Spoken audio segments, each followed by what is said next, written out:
Love निमेष परमाणु जुग बरस कल्प सरचंड बजसी न मनते ही राम को काल उजासु को दंड।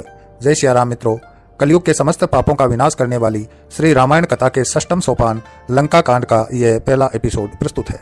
भगवान शिव राम कथा सुनाते सुनाते भाव विभोर हो गए और पार्वती जी से हंसकर कहा, हे उमा, श्री राम मेरे जिन गुणों का वर्णन कर रहे हैं उनमें से कितने तो ऐसे हैं जिनसे मैं स्वयं परिचित नहीं, परंतु उन सर्वद्रष्टा की दृष्टि से किसी के गुण अवगुण छिपे नहीं रह सकते, क्योंकि ये सब तो उन्हीं के उपहार है।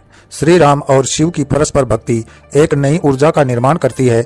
उसी से ब्रह्मांड का सृजन, पालन और संहार होता है। रामेश्वरम की स्थापना हो गई, जिसे स्वयं श्री राम ने स्थापित किया। वह कैसा पुण्य तीर्थ होगा। परम मोक्ष प्रदान करने वाला ब्राह्मण श्री रामचंद्र के श्रीमुख से शिव महिमा सुन रहे थे और अपना जीवन धन्य मान रहे थे। शिवजी माता पार्वती को राम कथा सुनाते सुनाते भावविहल हो रहे थे। उनका राम प्रेम इतना विस्तारित था कि उन्हें वक्ता होते हुए भी स्वयं में श्रोता की अनुभूति हो रही थी। पार्वती इस प्रेम को समझती थी। राम स्नेह का यही भव्य रूप है। वे कथा को आगे बढ़ा रहे थे। हे पार्वती, सच्चिदानंद श्री भगवान का तुनीर बड़ा अमोघ है। क्षण, निमेष, परमाणु, वर्ष, युग और कल्प इसके बाण है और स्वयं काल इनका धनुष है। फिर भी रावण अपने अभिमान को नहीं त्यागता। ऐसा नहीं है कि वह श्री राम की प्रभुताई नहीं जानता, परंतु मानता नहीं। उसकी हट ऐसे छोटे बालक की तरह है जो चंद्रमा को हाथ से छूकर ही विश्वास करना चाहता है कि वह चंद्रमा है। इसे उसका शोध कह सकते हैं। जो रावण को समीप से जानते हैं उनकी समझ में उसके हट का रहस्य गूढ़ है। इसे प्रकट करने से राम के सुयश पर प्रभाव पड़ता है। शिव से अधिक कौन जानता है रावण के विषय में। प्रसंग और प्रश्न उठते हैं तो अधिक दुविधा होती है, इसीलिए परिपाटी का पालन करना उचित और स्वाभाविक है। श्री राम ने समुद्र देव का परामर्श स्वीकार ही नहीं किया, अपितु उसका परीक्षण भी कर लिया है। देवता ही जानते हैं कि उन्होंने नल नील का हाथ स्पर्श करके उनके पत्थर को जल पर तैरने के साप या वरदान को चट्टानों पर्वतों की सीमा में बदल दिया। प्रभु करुणा सागर है, वे श्रेय नहीं लेते। वानर दल अब उत्साह से भरा है। अब श्री राम की आज्ञा की देर है। जामवंत ने प्रभु से विनय की, हे प्रभु, यद्यपि इस भव में आपसे श्रेष्ठ, आपके नाम से सुंदर सेतु कौन है जो जीव को तत्क्षण पार उतार देता है। अतः अब उस सेतु का भी निर्माण कर ही लिया जाए जो हम सबको शत्रु के सम्मुख पहुंचा सके और हम अपना बल परख सके। श्री राम ने भी विलंब करना उचित न समझा। उन्होंने नीति के अनुसार सुग्रीव से चर्चा करके तत्काल कार्य आरंभ करने की विनय की। सुग्रीव ने रामाज्ञा को शिरोधार्य करते हुए वानर समाज को एकत्रित किया और कार्य समझाया। वानर दल तो बस आज्ञा का इच्छुक था। नल और नील मुख्य शिल्पी की भूमिका में आ गए। आज उनका जीवन सार्थक हो गया। प्रभु श्री राम के कार्य में सहयोग करने से उनका महत्व बढ़ गया। एकमात्र वही उस कठिन कार्य के लिए नियुक्त हुए। वानर दल ने समीप के पर्वत को चुन लिया है।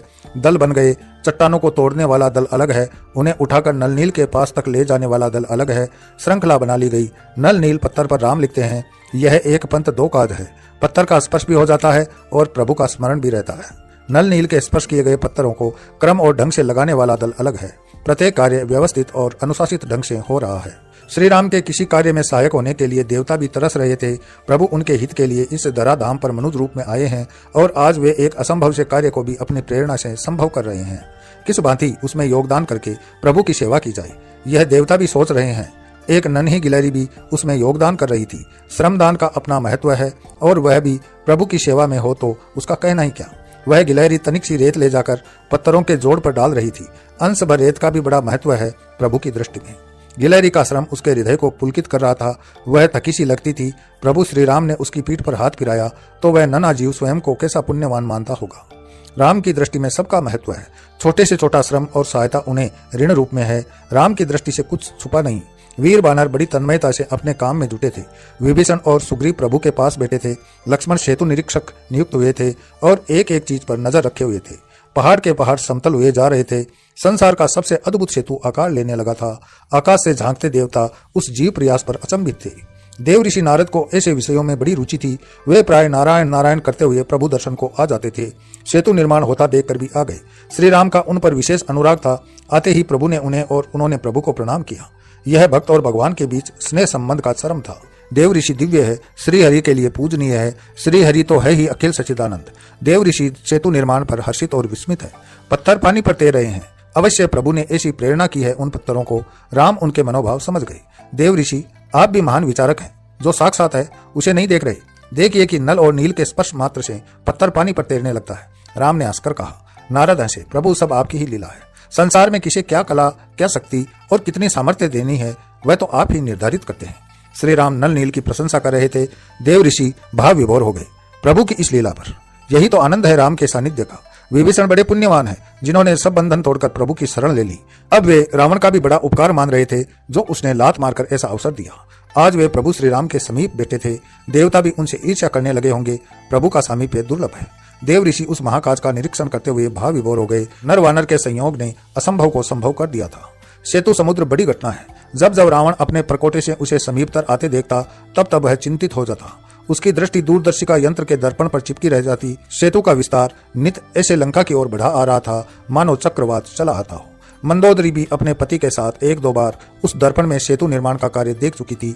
उसे आश्चर्य नहीं होता क्योंकि वह राम की सामर्थ्य और महिमा का वर्णन सीता के मुख से इतनी बार सुन चुकी थी कि अब उसे सहज विश्वास हो गया है कि राम सब कर सकते हैं। उसे तो अपने पति के व्यवहार पर आश्चर्य होता है जो चेहरे पर चिंता के भाव तक नहीं आने देता। रावण का अभिमान इस स्तर पर था कि उसे अपने सामने खड़ा संकट भी नजर नहीं आता। आता भी हो तो वह उसे गौण मानता था। वह उस असंभव से संभव हो रहे सेतु निर्माण को देखकर अपना एक अलग दृष्टिकोण रखता था। आहा, मेरे रक्षक योद्धाओं के लिए भरपेट आहार स्वयं चलकर आ रहा है। नर्म और ताजा मांस तो हमारे योद्धाओं को बहुत प्रिय है। वह तपस्वी राम कितना मूर्ख है जो प्रचंड अग्नि के पास सूखी घास ला रहा है। मंदोदरे, तू देख रही है कि स्त्री मोह ने राम की कैसी बुद्धि फेर दी है। जो वह मृत्यु की ओर जाने वाले मार्ग का निर्माण खुद ही कर रहा है वह अपने साथ इन वानर बालुओं को भी ला रहा है। यह उसके अभिमान का चरम था। मंदोदरी की समझ में नहीं आता कि वह उसे क्या प्रतिक्रिया दे। वह श्री राम के प्रताप और सामर्थ्य को देखकर भी अनदेखा कर रहा था। रावण को किसी का परामर्श सुहाता ही नहीं, परंतु मंदोदरी अपना और रावण का ही नहीं अपने कुल का हित समझती थी। वह जानती थी कि रावण अप्रसन्न हो जाएगा, परंतु उसे समझाना वह अपना पत्नी धर्म समझती थी। अतः बोली, हे नाथ, हे स्वामी, आप अभिमान के वश में हैं और सत्य को स्वीकार नहीं कर रहे हैं। सत्य यह है कि जब आशा के विपरीत कार्य होने लगे तो संकट को समीप समझकर सचेत हो जाना चाहिए। पहले यह कहते थे कि राम कभी जान भी न पाएगा कि सीता को कौन ले गया। जान भी गया तो अज्ञात लंका की खोज न कर सकेगा। वह भी कर पाया तो यहाँ आने का साधन क्या करेगा। आपकी आंखों के समक्ष ही वह सब हो रहा है जो आपने सोचा भी न था। कहते थे कि दो तपस्वी कैसे क्या बिगाड़ लेंगे। वानर समूह तो आकाश में तारागणों की भांति अगणनीय है। यह आहार दल नहीं है नाथ, यह संघार दल है। वह श्री राम के प्रकोप की वानर आपदा है और नर वानर का यह गठबंधन ब्रह्मा के वरदान के अनुसार ही हुआ है। रावण मंदोदरी के उपदेशों पर बन्ना गया और उसे दुत्कारने फटकारने लगा। वह अपने अभिमान में इतना निर्लज्ज हो गया कि पत्नी के नेत्रों में अपने कुकृत्यों के लिए उत्पन्न हेयता को भी नहीं समझना चाहता। उसने मंदोदरी को मूढ़ स्त्री कहकर उपेक्षित किया। उसके अभिमान को तो उसके जैसे ही अभिमानी पोषण देते थे। रावण के सभी पुत्र पौत्र उसी की भांति अभिमानी थे। सबके सब अवगुणों की खान थे और रावण उनके अवगुणों को राक्षसोचित गुण मानता था। तामसी शरीर पाया तो उसी के अनुसार व्यवहार भी करेंगे। सेतु निर्माण पर कोई चिंतित नहीं। कठिन शत्रु सामने आ रहा हो तो साधारण जीव भी अपने बचाव के उपाय करता है, परंतु रावण और उसके पुत्रों का अभिमान तो सुमेरु पर्वत से भी ऊंचा था। उन्हें तो उस समय भी कोई चिंता न हुई जब उन्होंने सेतु और द्वीप को परस्पर जुड़ते देखा। वे अभिमान भरी बातें ही करते थे। कोई कहता कि कई सहस्र वानरों को तो मैं एक बार में भक्षण कर जाऊंगा और हजारों को अपने पैरों से चिंटी की भांति मसल दूंगा। रावण उनकी बातों पर अट्टहास करता था। श्री राम हर्षित थे। नल नील ने संरचना, आकृति और वास्तु का अद्भुत सेतु बनाया था। सेतु मजबूत भी था। इसकी परख वानर दल की धमा चौकड़ी से ही हो रही थी। 400 योजन लंबे सेतु का निर्माण कल्पना से बाहर है, परंतु जब श्री राम की कृपा है तो वही यथार्थ है। श्री राम सेतु पर चढ़कर समुद्र का विस्तार देख रहे थे। अथाह जल राशि, पृथ्वी लोक का भव्यतम दृश्य। श्री राम सेतु पर आ गए। ऐसा जल जीवों को पता चल गया तो उनके दर्शनों के लिए जल से बाहर आ रहे थे। आज वे छोटे जीव बड़े जलचरों के सामने निर्भय होकर गुजर रहे थे, जो सामान्यतः उन्हें देखते ही खा जाते थे, परंतु आज श्री राम ने उन्हें साधुता दी है। आज वह दिव्य दर्शन हो रहा था जो उन जैसे कीटों के लिए तो नितांत असंभव था। किसी जन्म के पुण्य आड़े आ गए थे जो यह क्षण मिल गया, अन्यथा उस अथाह जल में ही कितनी योनियों में भटकते रहते। श्री राम ने सेना को कूच करने की आज्ञा दे दी और वानर दल ने उत्साह से जय श्री राम का ऐसा उद्घोष किया कि 10 दिशाएं गूंज उठी। श्री राम और लक्ष्मण सबसे आगे चल रहे थे। उनके पीछे हनुमान, सुग्रीव, जामवंत व विभीषण थे। फिर युवराज अंगद के नेतृत्व में श्री राम की अगणित सेना थी। उनका जय घोष सुनकर लंका के महल में बैठी मंदोदरी घबरा गई। उठकर परकोटे पर गई और यंत्र से सेतु की ओर देखा तो घबराकर पीछे हट गई। यह क्या है जो टिड्डी दल जैसा लंका की ओर बढ़ा चला आ रहा था? अब विनाश निश्चित था। मंदोदरी ने यंत्र से श्री राम को देख लिया और क्षण भर तो वह सब विषाद भूल गई। आहा, कैसी सुंदर झांकी है। श्याम और गौर वर्ण के वे पीताम्बरधारी धनुष बाण लिए चले आ रहे थे। फिर वह विचलित हो गई। वह महल में आई और दासी को बुलाकर शीघ्र ही रावण को महल में बुलाया। वह वहां आया तो मंदोदरी ने उसका हाथ पकड़कर सजल नेत्रों से उसे देखा। रावण की त्योरी चढ़ गई। यह त्रिया चरित्र उसे नहीं सुहाता, किस कारण उसे बुलाया है वह जानता था। मंदोदरी ने हाथ जोड़कर विनय की, हे स्वामी, मैंने अभी एक जय घोष सुना है, आपने भी अवश्य सुना होगा। उस घोष ने मुझे कंपित कर दिया। मैंने परकोटे पर जाकर सेतु की ओर देखा। हे नाथ, श्री राम की अगणित सेना लंका की ओर बढ़ी चली आ रही है। हे राक्षस राज, वैर सदा उससे करना चाहिए जिसे बुद्धि और बल से जीता जा सकता हो। श्री राम की बुद्धि और बल का प्रमाण बार बार मिल रहा है। कोई मनुष्य कितना भी सामर्थ्यवान क्यों न हो, परंतु ऐसे कौतुक नहीं कर सकता जो श्री राम ने किए हैं। सुबाहु, ताड़का और खरदूषण का वध साधारण मनुष्य तो नहीं कर सकता। निश्चय ही श्री राम मनुष्य रूप में ईश्वर है। उनका मनुष्य रूप आपको भ्रम दे रहा है, अन्यथा तो वे वही श्री हरि है जिन्होंने वराह रूप में हिरण्याक्ष, नरसिंह रूप में हिरण्यकश्यपु और वामन रूप में बलि का पराभव किया था। वे ब्रह्मांड के नियंता है। काल, कर्म और जीव उनके ही हाथ में है। अतः उनसे वैर न करके कुल की रक्षा कीजिए। श्री राम बड़े दयालु है, शरणागत पर उनकी प्रीति रहती है। वे स्वयं चलकर आए हैं। आपका तो यही प्रताप तीनों लोकों में आपके सुयश को अमर कर देगा कि लंकापति के लिए श्री हरि पैदल चलकर आए। अब हट त्याग कर उनका स्वागत और दर्शन करें।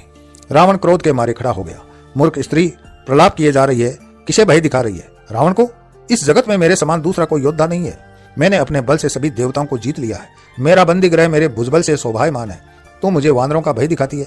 बिल्ली कहीं चूहे से डरती है। स्वयं शिव भी यदि मेरे द्वार पर ललकारते हुए युद्ध की चुनौती देने लगे तो मैं उनसे भी भिड़ जाऊं। मैं तेरी यह बात मान भी लूं कि राम ही विष्णु है, और यदि हो भी तो भय का क्या अर्थ? उस छली ने पहले जिसका भी पराभव किया छल से किया, इस बार इस रूप में आया है तो समझ कि मैं उससे सब बदले चुका लूंगा। कीड़े मकोड़ों को सेना बनाकर वह दया और उपहास का ही पात्र बना है, और मंदोदरे, वेर का आरंभ उसने किया था, मैं तो अंत करूंगा। मंदोदरी अपने पति के ललाट पर काल की छाया मंडराती देख रही थी। अब वह किसी की न सुनेगा। प्रभु ने उसे कालवश कर दिया है। वह सब प्रकार से समझाकर थक गई, परंतु रावण न माना। हाथ छुड़ाकर दुर्वचन कहता हुआ वह दरबार में आ गया और अपने सभासदों को शत्रु सेना के आने का समाचार बताकर उनसे युद्ध संबंधी परामर्श मांगने लगा। यथा राजा तथा प्रजा, रावण के सभासद भी उसके ही जैसे थे। अभिमानी ने दीमक की तरह उस दरबार को ग्रस लिया था। शासन शास्त्र कहता है कि जैसे गुण या अवगुण राजा में होंगे वैसे ही अधिकांश प्रजा में फैलते जाएंगे। रावण का मंत्रिमंडल भी उसके अभिमान का पोषण करता था। कोई कहता कि हे महाराज, इसमें चिंता की क्या बात है? भालू वानर तो हमारा भोजन है। असंख्य भी होंगे तो हमारे लिए अपर्याप्त ही होंगे। कोई अपने बल का गुणगान करता तो कोई रावण के पराक्रम की प्रशंसा करके उसके अहंकार को और भी बल देता। रावण जीत के प्रति निश्चिंत हुआ जाता था। प्रभु की प्रेरणा से रावण के पुत्र प्रहस्त का विवेक जागृत हो गया। उसने पिता के समक्ष अपने विचार रखे। हे तात, किसी भी साम्राज्य की स्थिरता उसके सभासदों से होती है, जो राजा को समयानुकूल राय देते हैं। हमारे सभासद तो चापलूसी में प्रवीण है, जो अपनी बड़ाई खुद कर लेते हैं, शत्रु का बल जाने बिना विजय का उत्सव मना लेते हैं। यह सब के सब आपको गलत राय दे रहे हैं। उन्हें पूछिए कि यदि वानर इनका आहार है तो अभी कुछ दिन पहले हनुमान नाम के एक ही वानर ने जो उत्पात किया था, तब इनमें से किसी ने उसे पकड़कर क्यों न खा लिया? जब एक वानर के सामने इनका बल और भूख दोनों मंद पड़ गए तो श्रीराम की सेना में तो ऐसे असंख्य वानर है। हे पिताश्री, उचित यही है कि दूत के द्वारा श्रीराम के पास संधि प्रस्ताव भेजकर उनसे मित्रता की जाए और इस महाविनाश को टाला जाए। यदि राम संधि प्रस्ताव स्वीकार नहीं करते तो फिर हमें वीरों की भांति उनसे रण करना चाहिए। एक और विभीषण, रावण के मन में बड़ा क्षोभ हुआ। कल तक यही प्रहस्त मदिरा के प्रभाव में राम लक्ष्मण सहित समूची वानर सेना को अकेला ही भक्षण कर लेने की बात करता था। आज इसे क्या हुआ? आज ये ऐसा भयभीत कैसे? मूर्ख रावण नहीं जानता कि प्रभु श्री राम विभिन्न माध्यमों से उसे चेतावनी दे रहे थे। सब उसकी सोच के विपरीत हो रहा था, फिर भी नहीं मान रहा। उसने प्रहस्त को क्रोध भरी दृष्टि से देखा और धिक्कारा। मूर्ख, ऐसी सलाह तुझे किसने सिखाई? लगता है अपनी माता और स्त्री के भयभीत होने से तू भी भयभीत हो गया। स्त्रियां तो स्वभाव से ही भय मानती है। मूर्ख, तुझे भी भय लगने लगा है तो तू भी कायर होकर कहीं छुप जा। यदि उस तपस्वी की शरण में जाने का विचार कर रहा है तो बता, मैं तुझे यमराज की शरण में भेज देता हूँ। प्रहस्त मौन खड़ा सुनता रहा। रावण दरबार छोड़कर चला गया और अपने विशेष रंग महल में पहुंचा, जहां पहुंचते ही वह पूर्ण चिंता मुक्त हो जाता था। वह नित्य उस महल में मंदोदरी सहित आकर विलासिता का आनंद लेता था। मृत्यु सिर पर आ खड़ी थी, परंतु उसे परवाह नहीं थी। इंद्र के दरबार को भी मात करता है वह रंग महल। अप्सराओं के नृत्य गान, मदिरा का आनंद और समस्त भौतिक ऐश्वर्यों का वहां अखाड़ा था। रात्रि में उसकी शोभा और भी भव्य हो जाती थी। श्री राम की सेना समुद्र पार कर द्वीप के तट पर स्थित सुबेल पर्वत के समीप ठहर गई थी। भव्य लंका वहां से दिखाई दे रही थी। श्री राम एक शिला पर विराजमान हो गए, अन्य सभी भूमि पर उनके सामने बैठे। लक्ष्मण उनके समीप खड़े थे। वानर दल से द्वीप अटा पड़ा था। संध्या का समय था। श्री राम विचार विमर्श कर रहे थे। थोड़ा अंधकार हुआ और सुमेरु पर्वत की चोटी प्रकाशमान हो गई, मानो सातों सूर्य उस चोटी पर प्रकाशित हो गए हों और वाद्य यंत्रों का नाद आने लगा।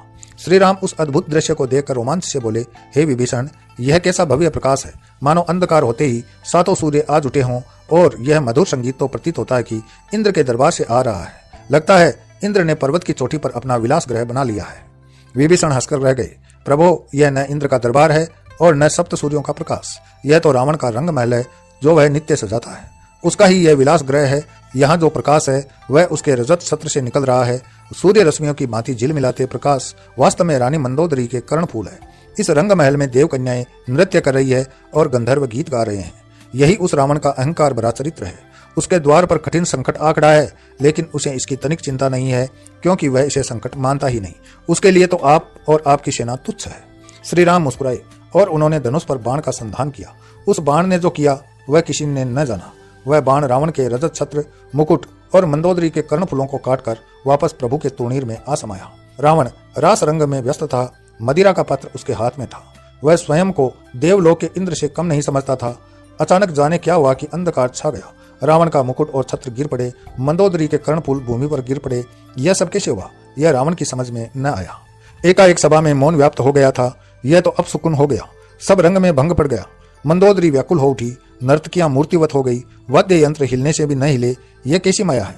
रावण फिर भी भयभीत नहीं हुआ। उसने इसे साधारण घटना कहा और कार्यक्रम को पुनः आरंभ करने का आदेश दिया। परंतु अब किसी में वह उत्साह नहीं रहा था, न नर्तकियों, न गायकों, न वादकों में। रावण अप्रसन्न हो गया और उसने कार्यक्रम स्थगित कर दिया। मंदोदरी को अपने कर्णफूल गिरने से ही क्षोभ हो गया था। वह विषाद में थी। ऐसा अपसुकुन उसे भयानक अनिष्ट की आशंका से भयभीत कर रहा था। उसने रावण से पुनः निवेदन किया, हे नाथ, श्री राम से विरोध छोड़ दीजिए। आज जो रंग महल में हुआ यह साधारण घटना नहीं है, वह श्री राम की ही माया है। हे स्वामी, उन्हें मनुष्य मानने की हट छोड़कर मेरे पुत्र पोत्रों पर दया कीजिए। श्री राम विश्व रूप है। सब उन्हीं से सिरज कर उन्हीं में विलीन हो जाता है। वेद जिनके अंग अंग में भिन्न भिन्न लोकों की कल्पना करते हैं, वे वही महाप्रभु है। आप उनकी शरण में जाइए और मेरे सुहाग की रक्षा कीजिए। महाभिमानी रावण अपनी रानी के ऐसे वचन पहले भी सुन चुका था। वह उन्हें कभी ध्यान में नहीं लाता। भय उसके स्वभाव में ही नहीं है और स्त्रियों को वह अवगुणों की खान मानता है। वह तनिक भी चिंतित नहीं हुआ और आराम से शयन हेतु शयन कक्ष में चला गया। इसी के साथ मैं अपनी वाणी को विराम देता हूँ। अगले वीडियो में फिर मिलते हैं। तब तक के लिए जय श्री राम।